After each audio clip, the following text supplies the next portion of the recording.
Gente, é com muita alegria que nós estamos recebendo aqui entre nós, pastor Jair, irmão Everton, né, que são do Projeto Vida, que é uma comunidade terapêutica que tem recuperado muita gente, eles vão falar depois em questão de números, né, mas que tem recuperado aí gente do alcoolismo, das drogas, e tem ajudado a diminuir esse flagelo que nós estamos vivendo no mundo atual, né? E gostaria que o pastor Jair, então, de certo modo, historiasse um pouquinho sobre como que surgiu, se o senhor já veio para Jaguariaíva com essa ideia, com essa intenção, como que depois foi se materializando isso. Boa noite a todos, pastor Levi e todos da mesa, que prazer, que privilégio estarmos aqui nesta noite para conversar sobre este assunto. Bem, o Projeto Vida iniciou suas atividades no ano 2003. Estávamos há uns 5 anos já pastoreando em Jaguariaíva, quando de repente começamos esse projeto. Agora tudo nasce no coração de Deus. Nós, antes de estarmos em Jaguariaíva, pastoreei em Guarapuava durante 6 anos, tivemos bastante participação na dependência química, mas não tínhamos um lugar específico, era um atendimento externo. E em todo o meu ministério, sempre a gente trabalhou com dependentes químicos, com meninos de rua, com carência. Então, essa sempre foi a nossa marca. Só que em Jaguariaíva, de repente, descobrimos um espaço, né, uma localidade da igreja, uma congregação num bairro rural, no Espigão Alto, fica a 27 quilômetros da cidade. E ali tinha um templo antigo, de madeira, e tinham 4 senhorinhas que iam dominicalmente para aquele lugar, e a gente levava ali a ceia. E era um lugar bonito, mas estava precário, não tinha a menor condição. Mas Deus tocou muito no nosso coração para levar dependentes químicos para aquele lugar. Então, eu posso dizer que a história do Projeto Vida nasce no coração de Deus e é passado para o ministério. O pastor Levi bem sabe, os pastores aqui presentes, que nós temos um ministério e sempre tem um foco, tem uma direção, não existe uma abrangência. No meu caso, no ministério que foi confiado a mim, a minha esposa, e hoje uma equipe que trabalha, a gente sempre direcionou, embora a gente atenda pessoas de várias classes sociais, enfim, pastor presbiteriano, mas a nossa direção, o nosso foco foi para isso. E a maneira extraordinária como aquele projeto surgiu. Conversamos na época com o prefeito, que tínhamos essa intenção, tivemos um apoio integral, também tivemos um apoio integral da sociedade civil, e também era uma época em que quase que diariamente passava dependentes químicos, bêbados, na porta da minha casa querendo uma ajuda. Só que aquilo partiu o coração da gente, porque não tínhamos aonde encaminhar, não tínhamos contato com nenhuma casa de recuperação. É claro que quando a gente se dispôs a começar esse trabalho, nós conhecemos um centro, uma casa de recuperação, isso lá em Maringá.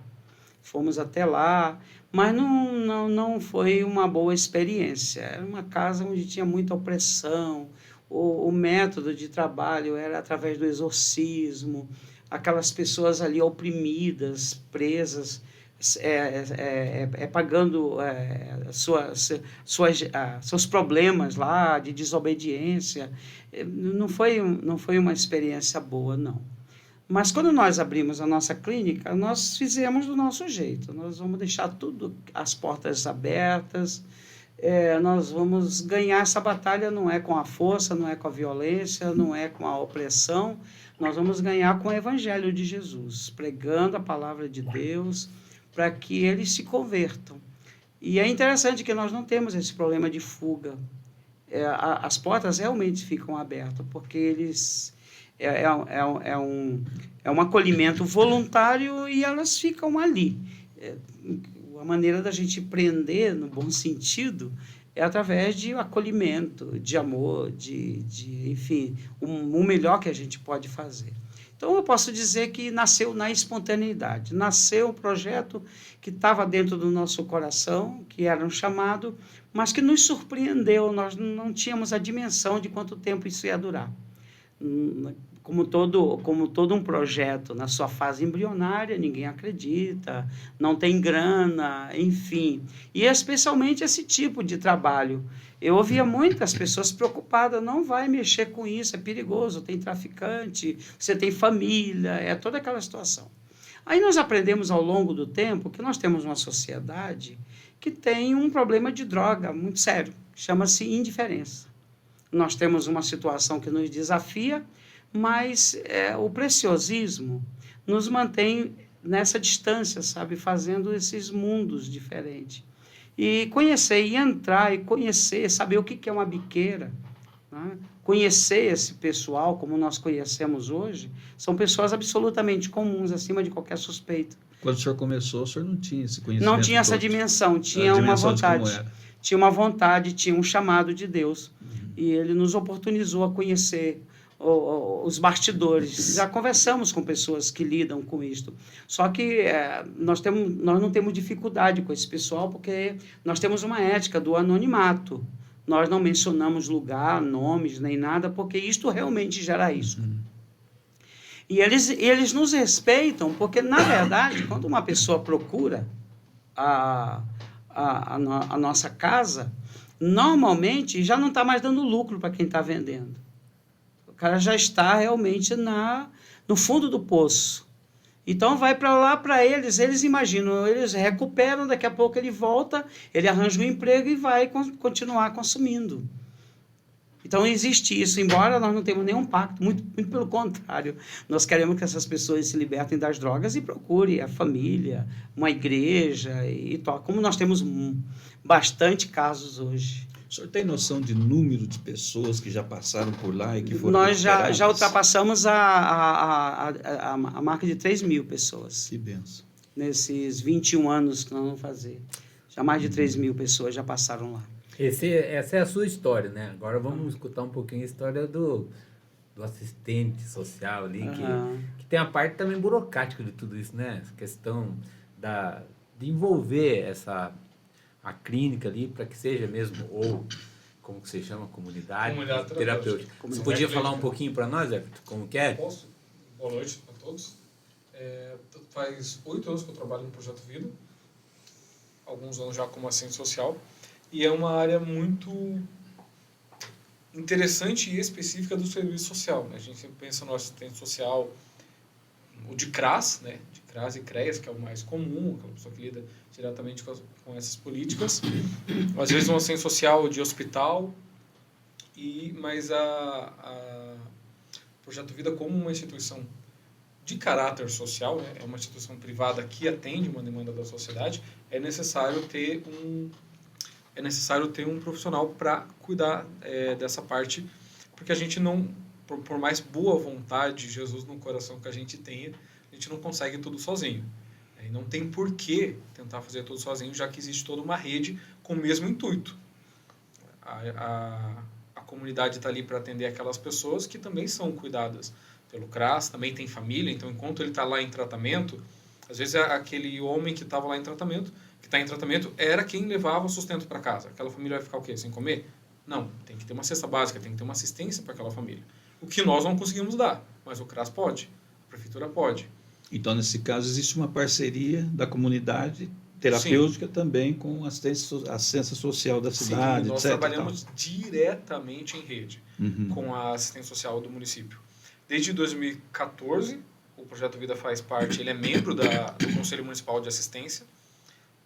Nós somos chamados fazemos parte de todas as reuniões mensais, somos chamados a palestrar nas campanhas que tem sobre o combate ao abuso, né? A gente chama hoje em dia de políticas sobre drogas. Né? Esse tema não se fala mais combate, fala política sobre drogas.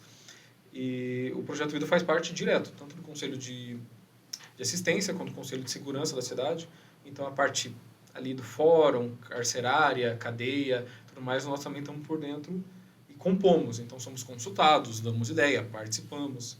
Então, na realidade, é uma incorporação, né, entre ou que a clínica vai levar o ensinamento de Jesus, levar a parte bíblica junto com a parte dos princípios fundamentais, assim, para que a clínica ou a comunidade se desenvolva, né? Sim, comunidade. Mais uma vez, não somos clínica. Existe uma diferença entre clínica e comunidade.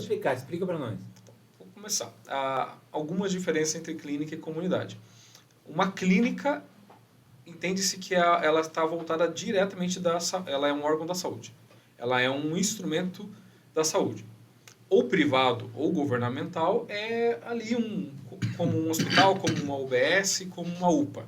Faz parte ali dos equipamentos da política de saúde. E ele é exclusivamente da política de saúde. Então vão ter lá quais profissionais? Médicos, enfermeiros e outros especialistas da área da saúde. Uma comunidade terapêutica já não. Ela é uma instituição privada, então ela não é governamental, e ela vai ter profissionais, ela pode ter profissionais de saúde lá, mas esse não é o caráter primário daquela instituição.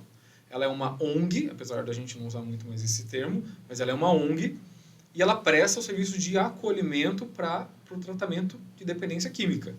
Ela é uma outra modalidade de tratamento, não é a única, né? Não é todo mundo que sofre dessa dependência que precisa do afastamento. Tem pessoas que muito bem podem frequentar um CAPS, podem fazer um tratamento com um psicólogo, com um psicanalista, com um psiquiatra, tomar uma medicação e continuar no seio da família e superar essa dependência. Para quem que é o tratamento de isolamento, que é o que a gente faz? É para aquela pessoa que ela necessita sair do ambiente onde iniciou ou se desenvolveu a dependência. Ela não consegue.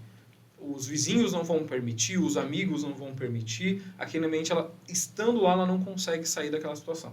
Então é necessário que ela se isole, que ela saia de lá, que ela fique num local retirado durante um curto espaço de tempo, inclusive por lei, um tratamento não pode durar mais do que 1 ano, que é um período onde ela vai ficar isolada para se tratar. Numa clínica, ela vai receber um atendimento mais voltado para essa parte, então, né? Psicólogos, psiquiatras e tudo mais. Então vai ser aquele tratamento medicamentoso, com remédios, acompanhamentos desses profissionais. Numa comunidade terapêutica, via de regra, é um atendimento mais confessional, né? Tem ali as comunidades protestantes, católicas, espíritas, então aquela pessoa vai ter a espiritualidade que por lei é um elemento do tratamento. A gente hoje em dia tem essa seguridade, graças a Deus, evoluiu muito nessa área.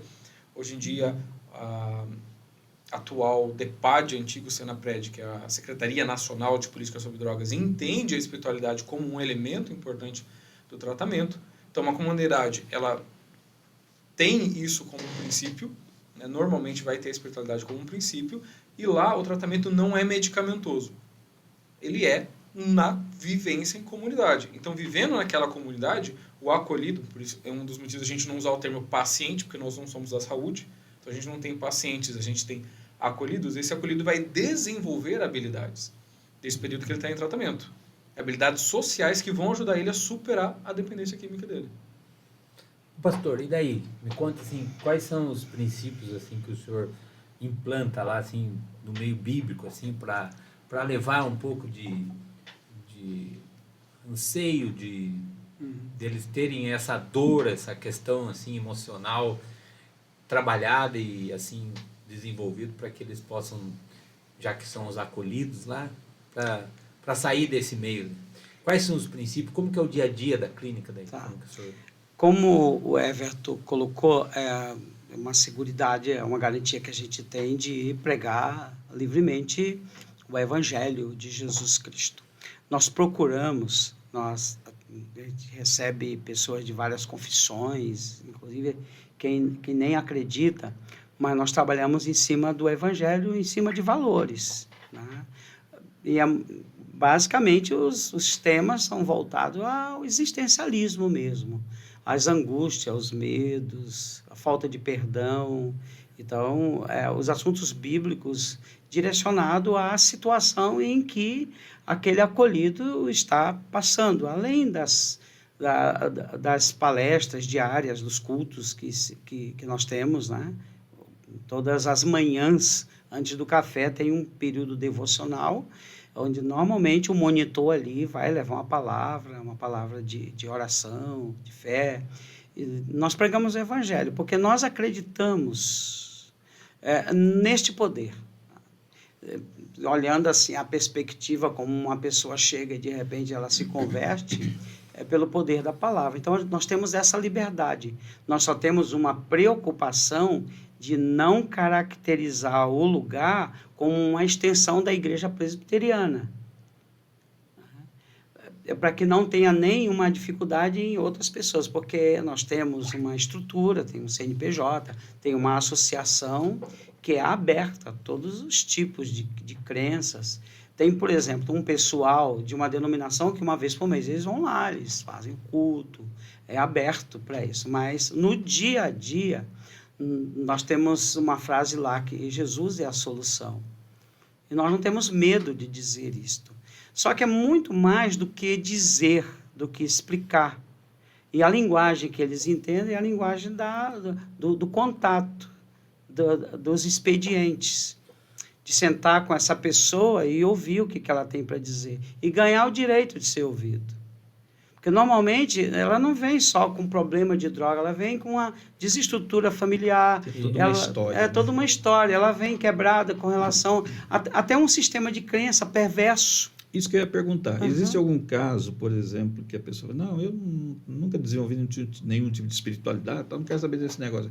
Existe algum caso que acontece assim, da pessoa rejeitar esse tipo de abordagem? Tem. Nós já temos muitas experiências boas nisso. Muitas experiências boas de pessoas totalmente resistentes, né, à espiritualidade.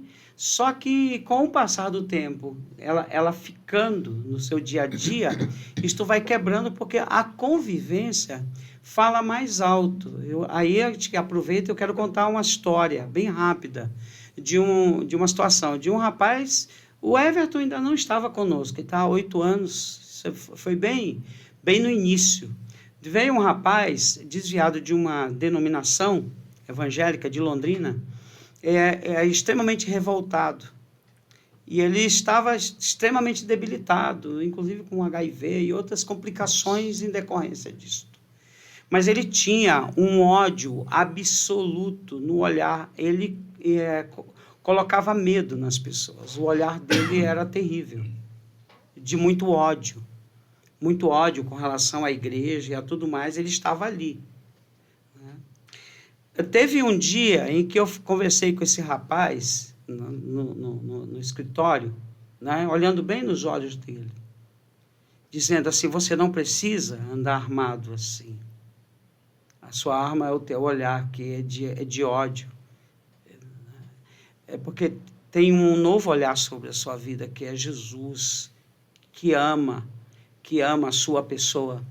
Muito mais, ele não ama os teus atos nem os meus, mas ele ama você, enquanto ser, criado à imagem e semelhança dele. Agora eu queria te pedir uma coisa, permita que a gente ame você, deixe a gente cuidar de você. Aí as lágrimas começaram a cair dos olhos daquele rapaz. E o que aconteceu a partir disto? Ele terminou o tratamento, o acolhimento, voltou para a sua cidade, reconciliou-se com toda a sua família, com a igreja, e ele veio a falecer em seguida, reconciliado. Assim, nós costumamos dizer que esse é um caso de, literalmente, um final feliz. Totalmente. Um final feliz. Ele teve a oportunidade de quebrar isto. Então, o evangelho é uma quebra de paradigma. Né? Isso vai muito além das ideologias, dos tabus. Né? E nós recebemos muita gente, infelizmente, vítima de crenças severas. Muitas vezes uma religiosidade legalista, o cara foi expulso da igreja, não foi tratado. A gente recebe esse tipo de gente, uma quantidade muito grande de pessoas desviadas desse tipo de segmento. Não interrompendo, mas ajudando o senhor assim a falar. Então quer dizer assim que, não sei se eu vou falar certo, a droga tem um fundo emocional, e o quanto a família, assim, um fundo emocional no sentido igual o senhor está falando, assim, para entrar no meio das drogas? Tem um fundo emocional, às vezes é uma briga, ou foi uma discussão, ou o pai jogou pro lixo, o filho falou, não quero mais você aqui, daí ele começa a se envolver com as drogas. E para sair da droga, qual que é o, vamos dizer assim, fundamental assim, para sair das drogas? A família é importante? Não existe assim uma razão única pela qual essas pessoas se envolvem com drogas. Nós temos casos de pessoas que têm uma vida totalmente destruída pela família e são pessoas maravilhosas. Superam, vão em frente. Tem pessoas criadas dentro dos padrões. Nós já atendemos todo tipo. Dentro dos padrões bíblicos, de amor, de carinho, é dado toda a oportunidade e a pessoa... Em berço esplêndido, perfeito. Pode ajudar ela. Existem muitos que dizem, não, de repente, influenciado pelo grupo, normalmente em muitas escolas, os guetos que existem, né? Normalmente essa pessoa hoje está na casa, não tem muito o que fazer, e de repente ela acha esse tipo de envolvimento. E hoje é pior porque existe uma rede na internet que estimula bastante. Mas é um fenômeno, eu chamaria, a droga é um fenômeno universal. É claro que o aspecto emocional, depressivo, e tudo isso envolve, né? O sujeito, ele é um sujeito adicto, ele precisa de uma adição externa. Ele tem alguma dificuldade em produzir nos seus neurotransmissores, a serotonina, a dopamina, essas coisas. Tem um déficit nisso e ele busca. Agora, todos os que têm esse problema usam droga? Não, mas eles têm uma vida hiperativa, ele precisa lidar com esporte. Uma das coisas que faz muito bem hoje para uma sociedade, para jovens, é a prática esportiva, é o judô, é o karatê, enfim, esportes coletivos, isso faz muito bem. E é o tipo de política pública que precisava, né, de uma dinâmica maior nos municípios. Mas, assim, o estado ocioso, a falta de objetivo, de propósito na vida, são fatores que estão levando muitos jovens para as drogas. Você conversa hoje, não é saudosismo para o pessoal da mesa, que no nosso tempo, quando perguntava para uma criança, para um adolescente, o que ele queria ser quando crescesse, eles sabiam exatamente. Eu quero ser isso. Nem mesmo que não fosse, mas eles já tinham isso. Você pergunta hoje para essa moçada, eles dão risada na sua cara. Eles não sabem. Eles não sabem. Não tem perspectiva. Então, isso é uma angústia. É angustiante porque leva o ser humano a viver à deriva, ou andar em círculo. Então, isso são fatores que têm levado à droga. É claro que os fatores visíveis corroboram com uma desestrutura familiar, a questão, a gênese, né? Pai alcoólatra, esses fatores genéticos, eles são importantes. São múltiplos, né? São múltiplos. Combo, né? É um combo, mas eles não são determinantes. Não são. Não tem um padrão que aconteceu tal episódio, a pessoa vai para... Vou usar droga. Não tem. Tanto que tem vários casos de um grupo de 3 irmãos que foram criados nas mesmas condições, num bairro periférico, com muito acesso à droga. Apenas um se tornou dependente químico. Eram os mesmos, os mesmos estímulos ambientais para os 3. Apenas um se tornou, os outros 2 não. Foram criados pela mesma mãe, pelo mesmo pai, no mesmo bairro. Então, existe uma predisposição genética, existe uma série de fatores. A gente percebe no trabalho com eles, na experiência dos monitores, que, apesar de não existir um padrão, existem 3 fatores que fazem com que alguém comece a usar droga. É difícil cair. A gente nunca achou um quarto. Sempre gira em torno desses 3. Ou um trauma, alguma questão emocional que a pessoa não estava dando conta. Então, ela precisou se anestesiar. Então, foi para a bebida, que é muito comum. Hoje em dia, a droga está mais acessível. Então, foi para a droga porque tinha briga em casa, tinha alguma questão emocional que ele não estava dando conta. E era isso, não estou dando conta, eu preciso de algo para não sofrer essa dor, preciso me anestesiar dessa dor. Esse é um fator. Um outro é a simples, porém perigosa, curiosidade. Eu tenho curiosidade de descobrir como que é isso.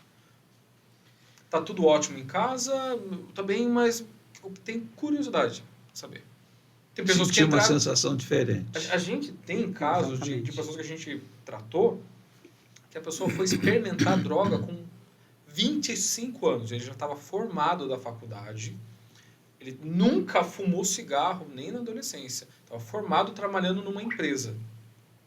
Na reunião da empresa, todo mundo cheirava cocaína. Vou experimentar. Mas isso não pode se dizer que é um gatilho, assim, um gatilho que eu quero dizer assim, puxa, pá.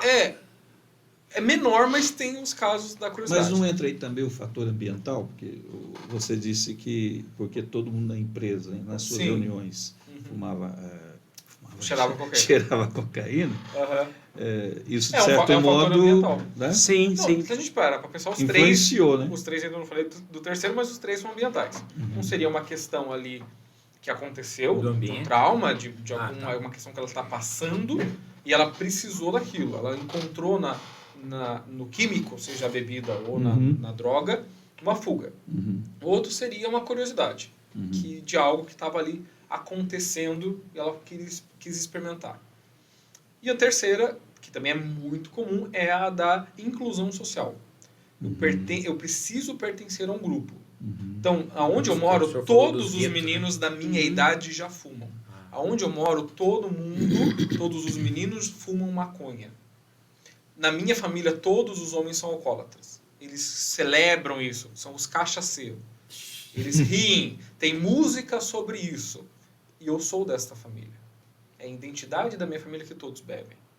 Então, a gente nunca encontrou um quarto fator.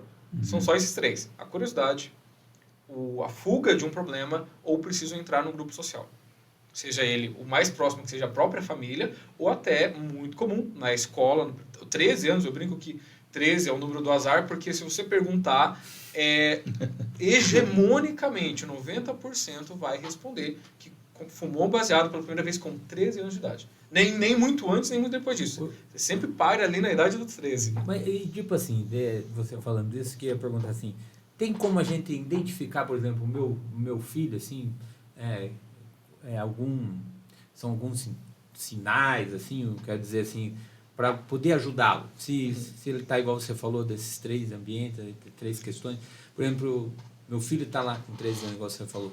Existe alguma coisa assim que eu posso identificar assim, puxa, esse menino talvez está usando uma droga, já está mais no alcoolismo. Eu quero dizer assim, como que a gente pode identificar? É uma coisa mais fácil, assim. Tem algum sinal, assim, ele... Cada droga por exemplo, vai assim, ter... Por exemplo, assim, ele está longe da família, ou ele está se afastando mais, ou... puxa, ele... Você entendeu o que eu quero dizer? Assim? Eu entendo o desespero dos pais, porque a adolescência é complicada. Naturalmente, ele vai estar afastado da família. Ele vai começar a se isolar mais, pastor. Ele pode estar ali firme com Deus, lendo a Bíblia, mas ele está na adolescência, ele não quer família, ele quer os amigos dele. Então, só se afastar não é um fator, tem que ficar atento a outros sinais. Com quem ele está andando, quanto tempo ele fica sozinho, principalmente mudanças de hábitos. Essa é uma questão. Ele sempre teve hábito X. A gente almoçava junto, ele tinha tais amigos, ele gostava disso. Ele fazia aquilo.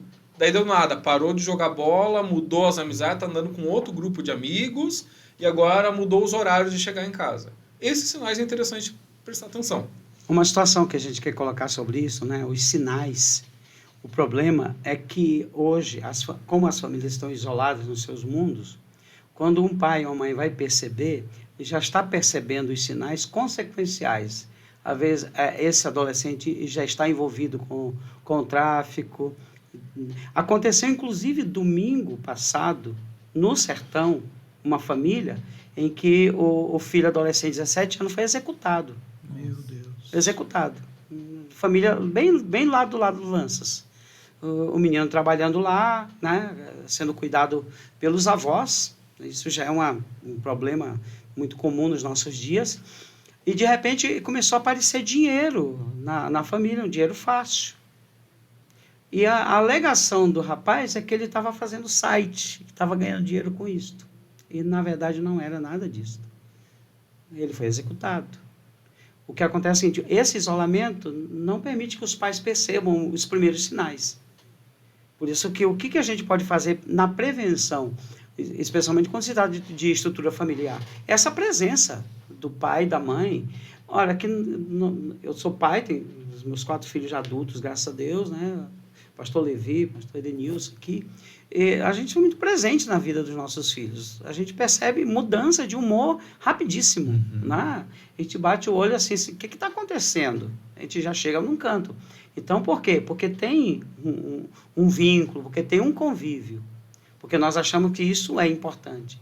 Só que o fato hoje, as famílias estarem distantes dele, isoladas nos seus mundos, dificilmente se percebe a priori essas evidências. E é uma pena, porque se percebe no início, fica mais fácil. Eu tenho uma outra história, bem rapidinho, pastor. Fica à vontade aqui, nós estamos até meia-noite hoje. Um senhor, ele muito presente na vida do filho, ele estranhou por uma fala. O menino também estava nessa fase dos 13 aí, né? Na fase dos 13.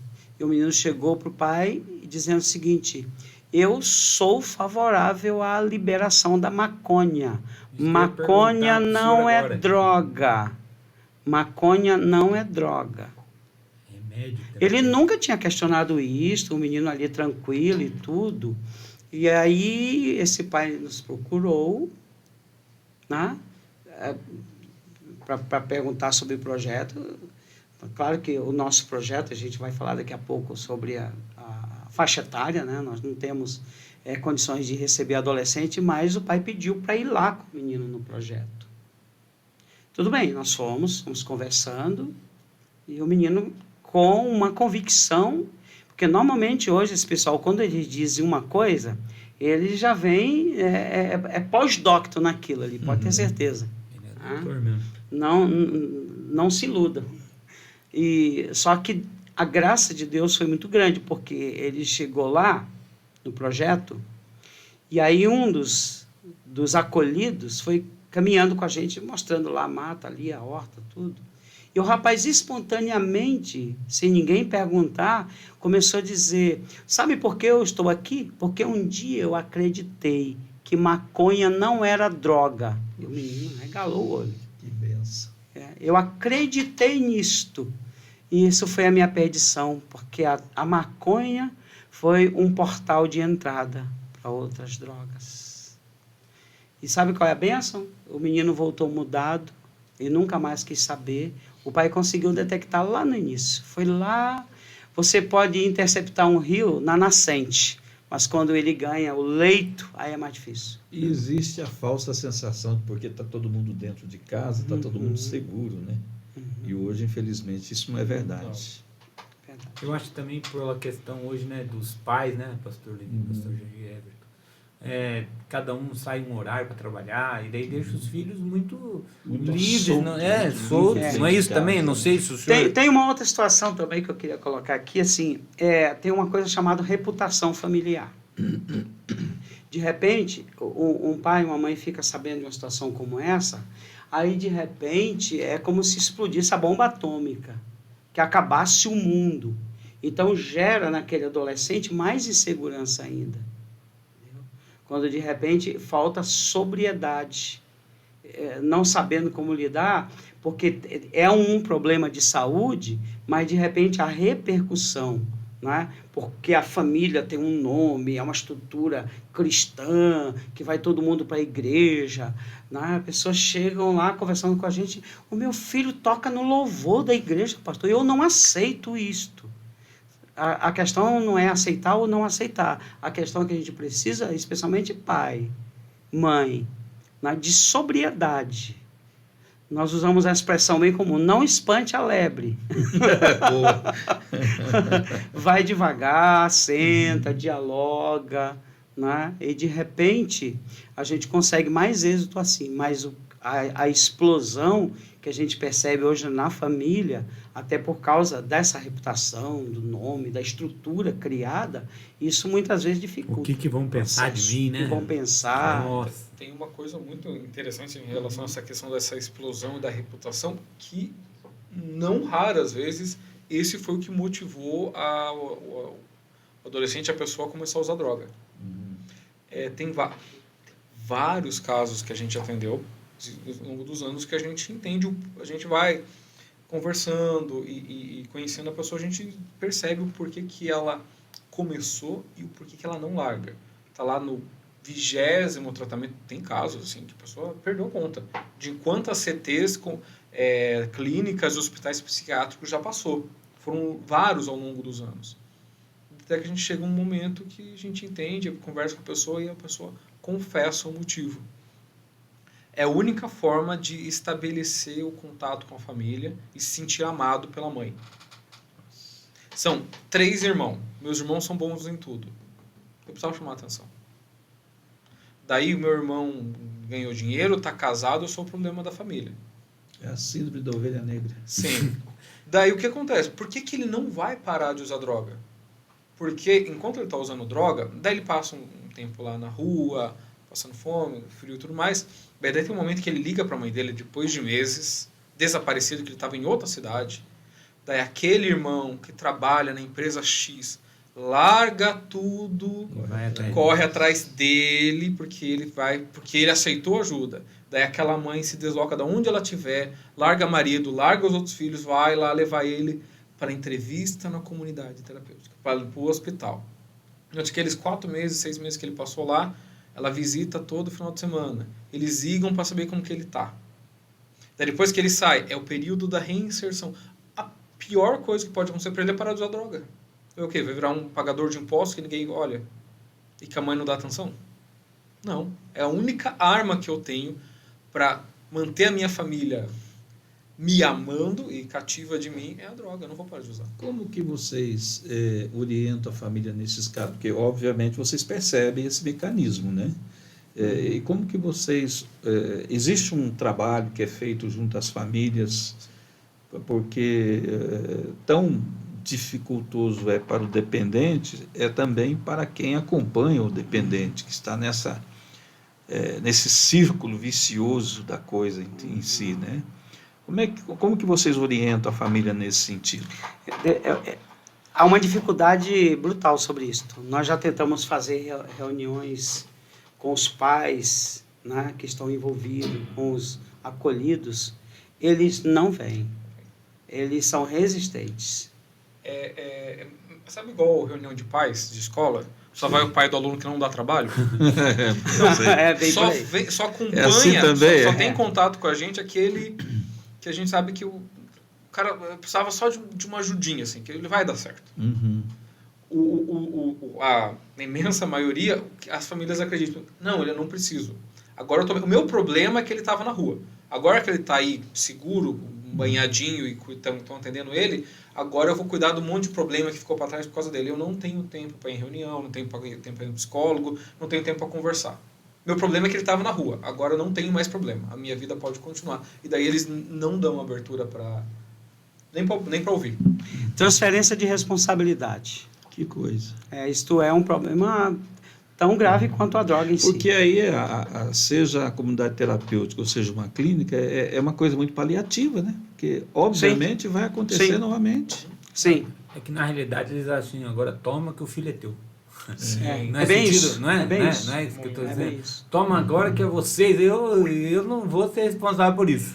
A maior incidência de recuperação que nós temos são pessoas que não perderam o vínculo com a família, que a família se importa. Ninguém acredita mais no cara, mas a esposa ficou junto, firme, pagando o preço. Vai lá, participa, a gente conversa. O Everton está ali para atender a demanda, né, nessa área aí, de fazer os encaminhamentos, tudo. Então, quem está recuperado hoje tem vínculo familiar sério e estão envolvidos com a igreja. Realmente a pessoa tem uma conversão, tem uma experiência com Deus e ela resolve zerar esse passado e começar um tempo novo. Na maioria das vezes muda de cidade, começa do zero a vida. Isso é uma coisa que Pois não, mas o pastor perguntou qual que é o elemento para... Eu ia perguntar para você, assim, quais são os métodos de recuperação então, assim, para a comunidade, assim, para você e para o pastor Jair, assim, pastor, daí, você fala primeiro, depois... Tá. A espiritualidade e a fé desempenham um papel muito importante junto aí? Começa assim, então. Antes de responder como que é a atividade lá, o dia a dia, só falar, vocês perguntaram quais seriam os fatores, alguém falou família. Que família é importante, eu nem vou chover no molhado, não sabe o quão crucial é a família. Mas eu diria que não é família o X, a pessoa tem uma família ali perto, ela vai conseguir superar? Eu acredito que está muito mais na ideia do que o pastor colocou, que é dos valores, de algo que tem significado. Nós todos aqui somos cristãos, então a gente sabe como ter a sua fé como norte muda tudo. Eu posso encaixar uma pergunta Pode. aí? E existe algum caso, por exemplo, em que a pessoa fala, não, mas eu não quero ter ligação com a igreja, eu quero me libertar disso, apenas isso. A maioria. Eu não maioria quero é ter isso. ligação com a igreja, não quero desenvolver nenhum tipo de espiritualidade, eu só quero sair disso. Existem casos assim Sim. que realmente Eu vou conseguiu sair. Vou falar por mim. Quando vem ateu, eu fico até feliz. Ateu dá bem menos trabalho. Meu Deus, como ateu é fácil Ateu é de cuidar. muito prático, né? Nossa, ateu é simples, ele é na dele. Meu, que vergonha. Aham. Que Mas é vergonha. verdade. Sim, nossa, me manda 10 ateus para cuidar. É bom. Melhor Não, do que eles normalmente dão menos trabalho. Porque são pessoas que já querem sustentar. É claro que tem, tirando os revoltados com Deus, eu estou revoltado por causa de pastor X ou Y, que esse nunca é ateu, ele só está bravo com a igreja.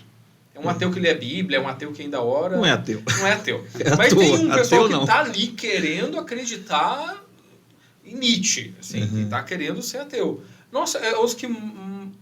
é lindo ver a conversão, porque ela sempre acontece durante o processo de tratamento e é o que mais dá prazer pra gente. Porque o Projeto Vida é confessional, a gente tem né, os nossos cultos, mas a pessoa tem a liberdade, ninguém é ali coagido ficar nos cultos. a ficar, ele tem, porque é Não, uma atividade. No culto é uma atividade. Ele tem que assistir, Tá. ele não precisa... se quiser ficar em silêncio no momento da oração, fique em silêncio. Vamos dizer que não acredite nisso, mas ali no momento ele precisa estar porque é uma das atividades. Mas a gente não faz uma sabatina, tá? Já aceitou Jesus? Não, a salvação é pessoal e o acolhimento da palavra é pessoal. Mas repetindo a questão da família, tem casos, infelizmente não raros, em que a saída da dependência foi da pessoa fugir da família. Porque assim, a mãe alcoólatra, o pai traficante, os irmãos todos idam com isso. A solução pro cara foi vir morar em Jaguareí, porque era bem longe da cidade dele, casar com uma mulher crente daqui e ao contato de vez em quando por telefone. Então assim, a família é o X da questão, às vezes não é. É encontrar algo que valor, princípio, Deus. Existe um princípio bíblico que diz que a terra por si mesma frutifica. Nós já vimos muitos milagres acontecer naquele lugar. E um dos vários que a gente pode testemunhar aqui é o sujeito estar sentado debaixo de uma árvore lendo a Bíblia e sozinho de repente começa a chorar profundamente arrependido dos seus pecados. Acontecem essas conversões espontâneas ali. E a partir de uma experiência dessa natureza, essa pessoa ganha um novo rumo, ela começa a gostar de ficar lá, né? E de repente se integram à igreja. A importância de igrejas sérias na reinserção é determinante. A maioria absoluta de pessoas que hoje estão livres, quando a gente fala livre das drogas, não é 1 ano, 2 anos. De acordo com a Organização Mundial de Saúde, dá-se como uma pessoa recuperada de dependência química depois de 7 anos de abstinência. Tem gente com 14, 15 anos. Os nossos monitores, por exemplo, né? O que dá mais tempo lá, ele 17 anos que caminha conosco. Hoje ele tem a estrutura dele, tem os filhos adolescentes, a gente tratou esse rapaz morador de rua. Hoje casou, tem a família, tem a estrutura, enfim, tem a sua casa própria, tem a sua vida. Então nós temos muitos casos, mas qual é o segredo? É que quebra esse vínculo familiar, como o Everton colocou, e abraça uma igreja que acolhe, ali ele vai criar um lastro social, um novo ambiente e estímulo para a sua espiritualidade. A espiritualidade, como você colocou antes, ela é determinante. Né? Nós podemos, eu sou terapeuta, né? Eu sempre costumo dizer que a psicanálise, por exemplo, é um mecanismo que abre janelas da alma, mas não vai trazer solução essencialmente, faz com que o sujeito comece a ter uma visão, uma cosmovisão diferente. O máximo que a gente pode ir aí. Mas o evangelho vai nas entranhas, muda o coração, muda a mente, as estruturas. E ao longo destes anos, nós somos testemunhas vivas disto. E a gente olha muitas vezes, existe outro princípio, onde abundou o pecado, superabundou a graça. Nós conhecemos casos, né? E um dos mais pitorescos que nós vimos até hoje, foi um rapaz que chegou lá no Projeto Vida, foi um dos primeiros, que ele, problema de alcoolismo, então ele brigou e os caras pegaram esse rapaz e jogaram na linha do trem, para o trem passar em cima dele. Entendeu? Isso de madrugada, o trem passaria tipo assim por volta das 5, 6 horas. E ele ficou lá amarrado, igual aqueles filmes de bang bang, sabe? Negócio assim louco. É meio pitoresco. Aí ele acordou lá pelas 10 horas lá. O que aconteceu? Antes de o trem passar ali, o trem quebrou. Meu Deus. Só Deus fazer um negócio desse. Foi para o Projeto Vida e hoje ele é diácono de uma igreja. Bendita a hora que esse trem quebrou. Mas é coisa de Deus, Falando né? da igreja, eu acho que tem um capítulo aí que é bem à parte, né? Como é que a igreja está lidando com isso, na sua opinião? Você acha que a igreja tem que ser discipulada para isso, tem que ser tratada? Ou a igreja espontaneamente tem facilidade para acolher? Eu acho que, de certo modo, a igreja tem facilidade. Eu acredito que o evangelho de Jesus é o evangelho que acolhe, né? É o evangelho integral. Você concorda comigo que uma coisa é quando a gente está falando do evangelho de Jesus, outra coisa é quando a gente está falando de uma igreja, instituição, que tem seus problemas, tem suas dificuldades. Você sabe do que eu estou falando. Eu sei. Mas ainda, mesmo que não seja lá grandes coisas, ainda é melhor. Depende. Só que nós temos um problema, sabe? A gente conversa assim. Eles ficam esse tempo lá, convivem conosco, são extremamente gratos. E quando eles saem lá, uma maioria que sai com espiritualidade, procuram as igrejas mais malucas que você possa imaginar na face da terra. E daqui a pouco o cara está quebrado de novo. Porque não encontra essa acolhida. Né? As igrejas mais antigas, que já têm uma história, normalmente vai encontrar. Está muito eu encaixaria, então, uma outra pergunta em cima disso. Assim como vocês procuram orientar a família do acolhido, quando eu, como pastor, encaminho alguém para ser acolhido, eu também sou instruído em relação de como devo receber esse acolhido de volta, tal. Normalmente nós orientamos. Isso acontece já na recepção, né? Na entrevista, nós sempre tem um tutor, um responsável que nós orientamos sobre isto, né? Tem casos, inclusive, por exemplo, o cara está envolvido com dependência química. A família não está disposta a ser abstinente. Aí o cara vai lá e nos almoços rola bebida, tudo lá, e é difícil. Cara. Esse é um problema teu. A gente não vai parar de ter a igreja um churrasco por tua causa. Exatamente, eles dizem isso. Mas agora a gente orienta, pastor, normalmente para que acolha. Só que, normalmente, esse dependente, quando sai e vai para uma igreja, ele é mais intenso. Precisa entender isso, precisa envolver essa pessoa em atividades. Ele precisa, né, de ser estimulado para isto. Normalmente, o líder espiritual, o pastor, seja quem for, precisa ir lá visitar a família, dialogar, né? Porque existe o dependente e existe o codependente. O apóstolo Paulo diz assim: todas as coisas me são lícitas, mas nem todas me convêm. Você tem que, na vida, não é só questão de bebida, é tudo. Você tem que ver o custo-benefício disso. Qual é o impacto que isso tem na tua família? Quais são as tuas prioridades? Nós temos o Projeto Vida. Ele tem várias pessoas hoje, membros da nossa igreja, fruto do Projeto Vida, que elas têm a necessidade de abstinência para o resto da vida. E só por conta disso, vale muito mais do que qualquer gole. A bebida, as pessoas têm seus conceitos, e a gente até respeita. Só que a questão é a seguinte: o que é mais importante? Eu tenho um caso muito triste, inclusive envolvendo a minha família, de um homem que prosperou financeiramente. A coisa que ele mais prezava era o seu barzinho da sala, chique, com aqueles uísques caros, aquela coisa toda. E quando ele se converteu, ele disse assim, precisa converter a tua sala também. Aí ele riu da minha cara. Eu falei, não tem nada a ver, eu não bebo. Isso aí é uma estética e tal, é um hobby e tal. Só que o menino, a criança de 8 anos, de madrugada, levantava, ia lá e bebia. O que acontece com esse rapaz? Teve coma alcoólico. Morreu com uns 20 e poucos anos. Aprendeu a beber no barzinho do pai. Criança vê, criança faz. Criança faz. Dentro de casa. Entendeu? Então é isso que qual é o conceito de valores. Aí a gente entra numa ética cristã. O apóstolo Paulo diz, se é para melhorar a espiritualidade de alguém, eu vou comer só alface. Colocando assim numa linguagem direta, né? Porque muitas vezes é isso. Ninguém quer abrir mão de nada. Né? Entendendo que tem pessoas ali que estão olhando para você. Eu sou um pastor. Nós somos referências. Queira ou não, líderes de igreja, né? A pessoa está ali, está frequentando e vê, poxa, o cara está fora do ambiente de igreja, bebe. Inclusive, infelizmente, hoje nós temos notícia de pastores que estão em centros terapêuticos. Nós já recebemos, inclusive, um pastor de uma outra denominação, depois do culto, aí de repente entrou para dependência química e tudo mais. É complicado. É um princípio que o próprio mundo entende. Eu estava, ano passado, numa confraternização de assistentes sociais lá do município, né?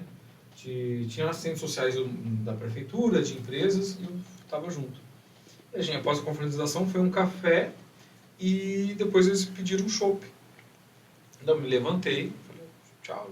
Você não vai beber? Eu falei, não. Você não bebe? Eu só olhei e falei, eu sou assistente social do Projeto Vida. Nossa, é verdade, desculpa. Parabéns pela postura. Já pensou, eu lá... tomando toda essa pessoa. Todo mundo. E além... Eles entendem essa questão de como a postura de um profissional e o impacto de ver aquele profissional bebendo em público. Uhum. São pessoas, né, seculares. E nós, como cristãos, o impacto do mundo ver, nós, como cristãos, que nem entrou o mérito de eu ser cristão. Eu podia ter falado isso, eu só falei que eu sou assistente social. Eles já entenderam. E o impacto de nós, como cristãos, bebendo publicamente. Até explicar que fosse de porco na tomada, até chamar lá o versículo do apóstolo Paulo e tudo mais, toda aquela narrativa já foi construída. Uhum. Ah, mas não diz que é crente? Você sabe que eu estou aprendendo, que eu acho que me ajuda aí, se eu estiver errado aí. Então, a importância da recuperação, ela é, vamos dizer assim, uma decisão pessoal. Uhum. E não uma imposição, porque se eu querer impor alguma coisa, não vai sair daquilo nunca, né?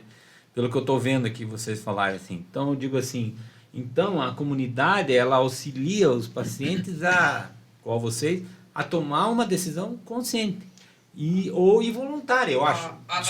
A decisão para o tratamento, no nosso caso, ela já tem que ter acontecido. Sim, mas eu digo assim,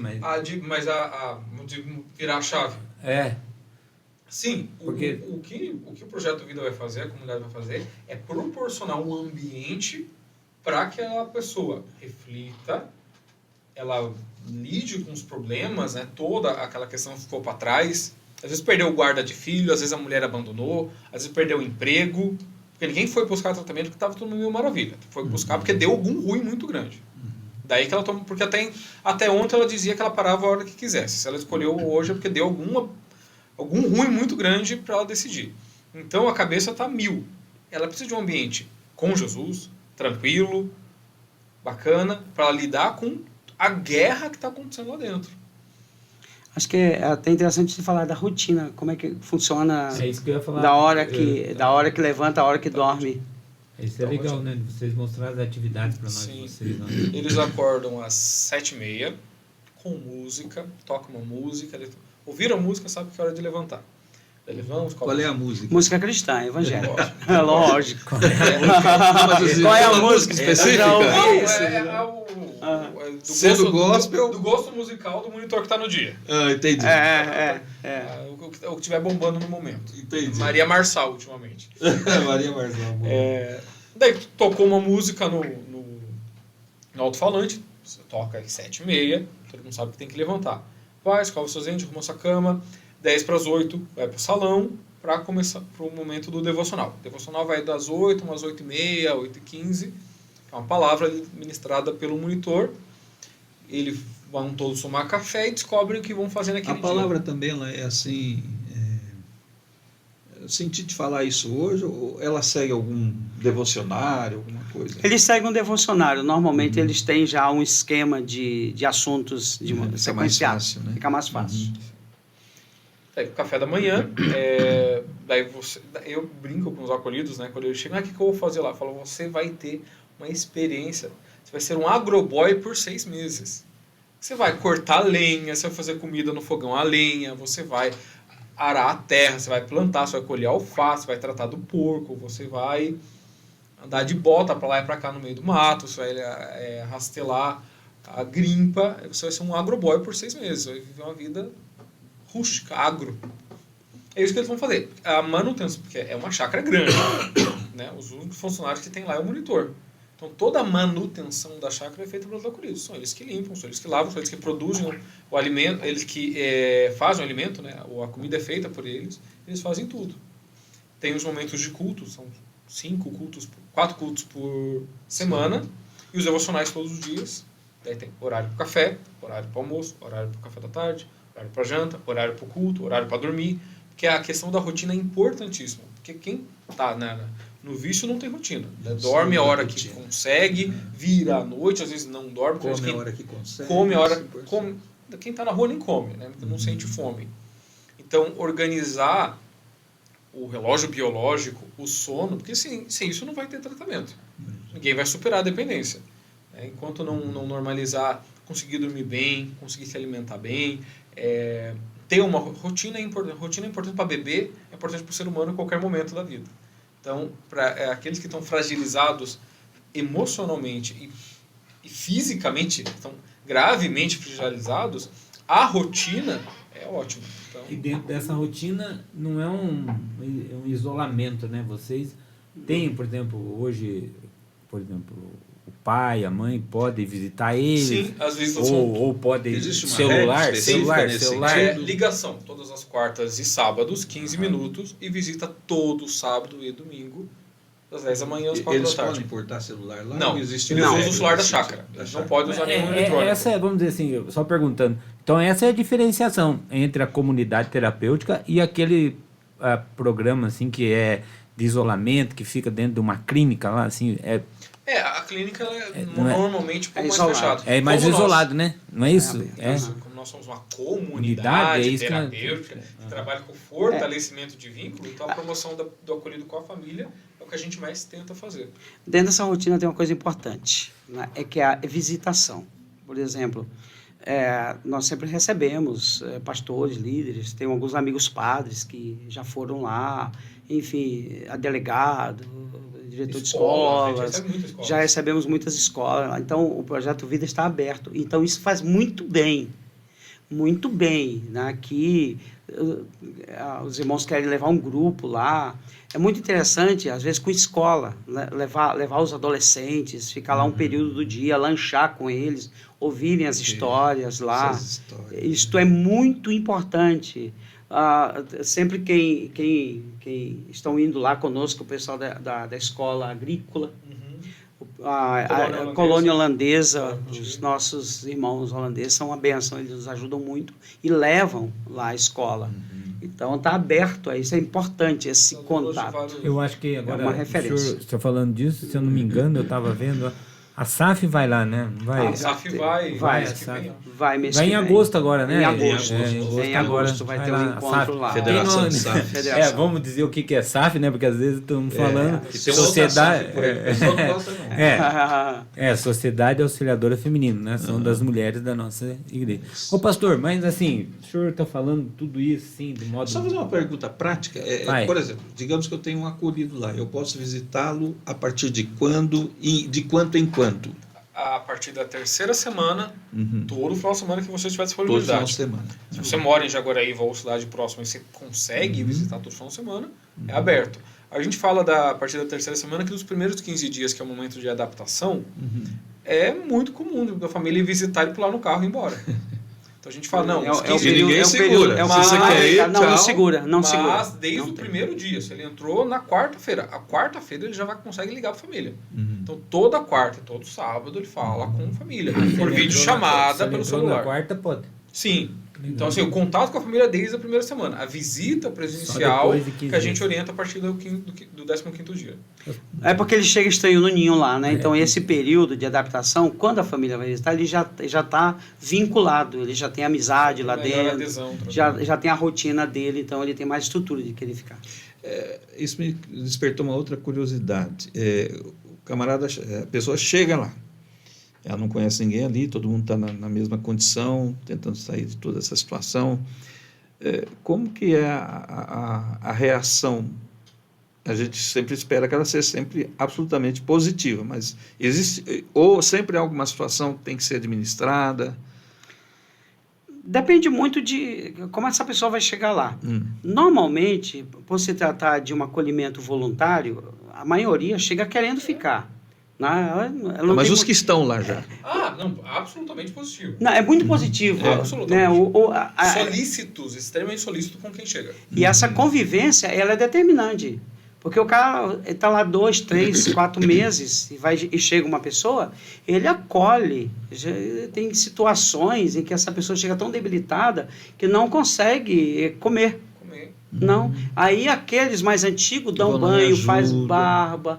Né? A pessoa não tem nem controle sobre os esfíncteres, eles vão lá, dão banho, limpam. A gente tem que incinerar muitos colchões, muitas vezes, porque o estado debilitado, alcoolismo é terrível. Alcoolismo é terrível. O primeiro mês Agora, não para nada no estômago, por cima e por baixo. O primeiro mês é impressionante. E eles têm uma paciência, um cuidado uns com os outros, absoluto. E eu vou mais longe. E isso estimula, inclusive, muitos a continuarem lá, porque eles se sentem úteis. É o que a gente sempre cuidando fala. Um do outro. Isso é impressionante. Interessante. E de quem chegou porque escolheu estar lá. Ninguém está lá contra a vontade. Às vezes chega um pouco assustado porque não sabe como que é o local, não sabe como são as pessoas. Às vezes é o primeiro não tratamento. Não sabe como será recebido, essa coisa toda. Sim, às vezes é o primeiro tratamento e fica imaginando, sei lá, ele é de classe média. Eu fiquei imaginando, não, vai ter bandidos lá. Um detalhe, primeiro o contato já quebrou o mito. Um detalhe, porque quebra esse paradigma, porque normalmente é quando a pessoa vai, que não conhece, imagina um lugar fechado, cheio de claustro, as pessoas oprimidas, e chega lá, não, é tudo aberto, os que estão lá estão contentes, felizes, então ela já se sente, né, recebida, acolhida. Agora, uma coisa impressionante, ao longo desses 21 anos, nós nunca tivemos um BO. Tem alguns conflitos internos, mas nem de longe, nunca ninguém atentou contra a vida de outro. Fora do ambiente da droga e da bebida, são pessoas pacíficas, tranquilas de relacionamento. Outro detalhe, são pessoas competentes. Normalmente, a maioria deles não tem problema com o emprego, são profissionais. Pelo contrário. 8 anos que eu trabalho no Projeto Vida. Nunca aconteceu de chegar alguém, essa aqui não sabe fazer nada, não presta, esse aqui é um vagabundo. Nunca. Pelo contrário, o que eu mais escuto, segunda a sexta, o melhor eletricista da cidade. Você não vai achar pedreiro melhor que ele. Melhor pintor. Patrão levar, que a pessoa já não tem família, o patrão levar o acolhido, porque gosta muito do cara e não quer perder o cara e tá vendo o cara morrer na bebida. Qual foi a profissão mais inusitada que vocês já tiveram lá entre os acolhidos? Eu sei. Foi um que foi cozinheiro do Roberto Carlos. Uau! De Minas Gerais. Sério? Sério. Cruzeiro, né? De cruzeiro. Que legal. E era verdade, ele trouxe as fotos lá, tudo. Imagina como ele fez fama logo lá, né? Fez. Eu tive o privilégio de levar para minha casa para fazer uma janta. E o cara era bom mesmo. Era. Ele, inclusive, deu curso lá sobre aproveitamento de alimentos, tudo. Ele tinha toda uma estrutura, sabe? Um mestre, curso na Espanha, na França, tudo, e lá de Minas Gerais, perto lá de Frutal. E ele veio para o Projeto Vida porque ele adotou uma criança. E essa criança já estava há uns 4, 5 anos no convívio do casal. E aí, de repente, houve uma mudança. A mãe biológica recorreu e ganhou. E aí teve que tirar essa criança do convívio dele e voltou para a família biológica. Ele não teve estrutura. Não segurou. Começou a abrir, não segurou o rojão. Parar no Projeto Vida. Acho que foi o mais inusitado de todos, assim, disparado. Teve algum caso assim de pessoas de uma classe social que a gente costuma dizer lá das altas esferas, que só morava em condomínio, que tinha... Tem uma situação recente do rapaz de Itapeva, que estava no terceiro ano de medicina, que aprendeu a usar droga manipulando drogas. Isso é bastante, pessoal. Até para tirar um pouco esse estigma, tem. porque sempre se tem a ideia de que uma pessoa que entra nesse caminho é pobre, mora na periferia, tem uma série de dificuldades sociais e tal. Sempre recebe, a gente sempre tem. E é importante quebrar esse paradigma, né? Esse estigma. Tem. Eles são a minoria porque normalmente quem tem condição vai procurar uma paga, né? A nossa é gratuita. A maioria do tratamento é gratuito. Então, por isso a nossa maioria dos acolhidos são... Qual seria a diferença entre As pagas são privadas também, só que elas optam por ter a modalidade particular. Nós também temos essa modalidade, apesar de acolher poucas. Não é comum que alguém tenha condição de pagar. E as que são gratuitas, elas são financiadas por verba governamental.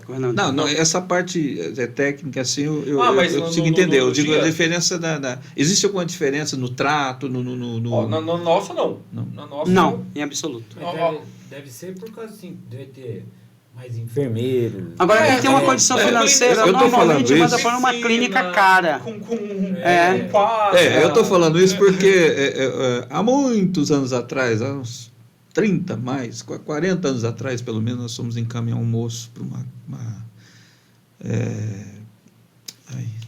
não é clínica, mas é uma clínica psiquiátrica. E tinha o lado que era do INAMPS, que era do INSS, e tinha o lado que era o privado. Cara, o privado era paraíso na Terra. Era isso, você falou, piscina, quadra, isso, aquilo, era uma coisa de outro mundo. Normalmente quem tem condição vai nesses, né? Então por isso que a gente recebe menos, mas mesmo assim a gente recebe. Não é muito raro de acontecer, não. Tem um detalhe importante, pastor Levi, já tivemos situações de pessoas que foram internadas nessas clínicas chiques, nesses lugares, né, que tem piscina, enfim. É importante colocar isso, porque... Só que, de repente, ele consegue se libertar aqui na nossa, sabe por quê? Porque nesses lugares não tem princípio de espiritualidade. Né? Não tem princípio de espiritualidade. Pelo contrário, é uma exploração, porque tudo tem um custo e é caríssimo. Entendeu? Então, de repente, o cara vai lá no lugar que é adequado, que não é 5 estrelas, aquela coisa toda, mas encontra ali um ambiente de acolhimento e encontra o consolo que Deus dá em Cristo Jesus através da ministração dos estudos da palavra de Deus. Então, esse é um diferencial. Uma outra coisa que eu acrescentaria, que eu perguntaria também, além do tratamento espiritual, que é evidente, né, a forma como está sendo feita e muito bem feita, dentro da própria comunidade, existe algum outro tratamento que também é realizado? Por exemplo, psicológico, clínico? Da comunidade, a nossa comunidade terapêutica? No caso, Projeto Vida mesmo. Projeto Vida. Sim, quando eu digo que o nosso tratamento não é medicamentoso, não é que eles não tomam remédio. É que não é a gente que prescreve. Entendi. A maioria já toma, vem encaminhado de CAPS ou do seu psiquiatra particular. Então, e a gente é muito parceiro do CAPS. Então, se algum acolhido chegou com uma medicação, mas não está conseguindo dormir, está querendo trocar, a gente caminha, vai até o CAPS, ele vai ser atendido por um psiquiatra, por um psicólogo do CAPS, que vai passar a medicação, retorna e toma lá, a administração vai ser feita pelo monitor. A gente trabalha em conjunto. Então, existem esses profissionais que a gente tem parceria para o tratamento medicamentoso, porque, afinal de contas, o organismo precisa também de cuidados. Sim. Além disso, nós também, ele tem essa especialidade, é psicanalista e eu também, nós fazemos essa abordagem. Sim. Em algumas situações, além de palestra, atendimentos individuais. O monitor, normalmente, ele requer uma conversa mais direcionada, então a gente presta esse tipo de atendimento. Né? E também a questão da reinserção, que é uma coisa muito importante. Normalmente, em Jaguariúna, nós temos amigos do Projeto Vida, que de repente a pessoa sai, como ele já colocou, que não tem mais um vínculo familiar e vai precisar de um novo vínculo, a gente consegue. O pessoal ali do Mirandinha, a gente já teve muitas oportunidades, muita gente trabalhando lá, em outras empresas, então a gente encaminha, sabe? Nós temos na igreja também um apartamentozinho lá, que normalmente já hospedamos muita gente ali para fazer essa... É importante essa casa de passagem, é uma coisa que falta muitas vezes na nossa cidade. É para fazer um trânsito, né? A pessoa saiu de um tratamento, saiu bem, e ela precisa de uma estrutura inicial, e às vezes falta isso. Mas lá nós temos uma rede de apoio muito boa para isso, e temos tido bons resultados. Pastor Jair, está tudo muito bom, está tudo... Nós estamos ouvindo as histórias, o senhor está falando, o Everton aí está contando para nós, o irmão Everton. Mas, pastor, tem um lado, vamos dizer assim, dificultoso das coisas, não tem? Tem. E o senhor podia dizer assim, qual hoje é o maior desafio? O desafio é financeiro, o desafio é, assim, do senhor, o que o senhor está enfrentando. O senhor podia contar para nós, assim, dizer assim, e o senhor, vamos assim dizer, o senhor colocar esse desafio para gente, porque muitos vão escutar, muitos vão ver esse podcast. Uhum. Então, assim, como que o senhor necessita de ajuda? O senhor... Com os desafios que o senhor tem, assim, qual é? Financeiro, o apoio de voluntários? Porque lá a gente pode ser voluntário ou não? Pode. Mas assim, relata para nós. Eu sei então, que nós estamos tudo... Tá bom. Mas o que o senhor... O Everton também pode falar do lado... Existe quase que um mantra que diz assim, dentro do universo missionário, você pode ajudar missões orando, investindo e indo. Uhum. Eu diria que nós não foge a esse padrão. Não foge a regra. Não foge a regra, a oração, a intercessão. Sempre quando lembrar do Projeto Vida, quantas famílias envolvidas, né? Então, a intercessão, a oração, ela tem poder, como a palavra diz muito, pode por sua eficácia, a súplica do justo. Então, suplicar, pedir, é uma das maneiras da gente estar participando do Projeto Vida, tá? A oração, a intercessão, que nos leva a um comprometimento, né? De repente, como é que está o projeto? Estamos orando, está dando tudo certo. A gente tem um prazer de passar essa situação, né? Indo, é o voluntariado. Eu acredito que nesse aspecto, nós temos hoje uma equipe de trabalho integrais. Nós somos em 7 funcionários. Envolvendo os monitores, envolvendo o administrador, envolvendo uma pessoa ligada à comida, né? Na área de logística, cardápio, tudo, e um assistente social. Não. Então, nós temos esses 7 funcionários, nós temos uma folha de salário, são integrais no Projeto Vida, entendeu? Esse salário, essa folha salarial, a gente depende essencialmente de verbas governamentais, que hoje a gente tem uma verba, uma parceria com a prefeitura, e nós temos uma parceria com o governo federal. Está em curso uma parceria estadual também, que está nos trazendo uma perspectiva nova. Se não atrasasse, se não tivesse liminares e se não tivesse intervalos, nós não teríamos nenhuma dificuldade na questão financeira. Seria o suficiente para a manutenção do pagamento dessa folha do pessoal, que envolve também medicamento, envolve mecânica de carro, transporte, né, insumos agrícolas e toda uma logística em função. Água, luz, internet, materiais de expediente. Domingo a domingo. Certo. Então, o que acontece? Não teríamos. O problema é que essas verbas, elas têm intervalos, às vezes, longos, como nós estamos passando agora. Por exemplo, nós tínhamos, até o mês de maio, estávamos recebendo uma verba federal, em torno de R$18 mil. Só que, de repente, foi encerrado esse contrato e mudado uma série de normas, etc. Isso está em curso que vai no andar da carruagem até o final do ano. Então, nós estamos sem essa verba até o final do ano. Mais de 6 meses sem verba. Então isso pesa. Muito Isso. Nosso dinheiro vinha dela. Vinha, exatamente. Então, o que a gente está fazendo para sobreviver? Nós não costumamos sair pedindo, nós temos dificuldade quanto a isso. A gente ora, coloca diante de Deus e de repente, algumas pessoas estão algumas igrejas. Tem uma igreja em Guarapuava, Itapeva, os irmãos aqui também já se posicionaram. Então, o que acontece? Mesmo assim, ainda é suficiente. O grande desafio, para isso nós tivemos que fazer o quê? Para a gente não fechar o projeto, tivemos que reduzir a demanda. Para vocês terem uma ideia, a nível de Brasil, né, por conta disto, as quase 600 comunidades terapêuticas, que abrigavam em torno de 16 mil acolhidos, reduziu-se para 9 mil até o final do ano. Então, o que acontece? Nós temos um limite, nós podíamos atender até 20, 22, 23, agora tivemos que reduzir a 10. A gente não tem dinheiro para mais, a gente não consegue acolher mais que isso. Então, a situação temporária é essa, esse é o grande desafio.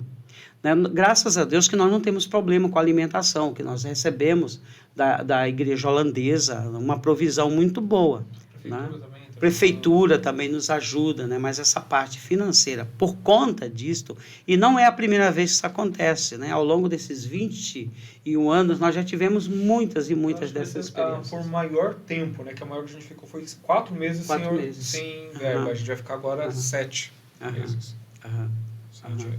Então, esses contratos governamentais, eles têm esses detalhes. Esses são os maiores desafios. Esses são os maiores desafios. A gente não consegue tanto incentivo, porque a gente atende um público específico, né, que é o adulto dependente químico. Não tem lei de incentivo fiscal para isso.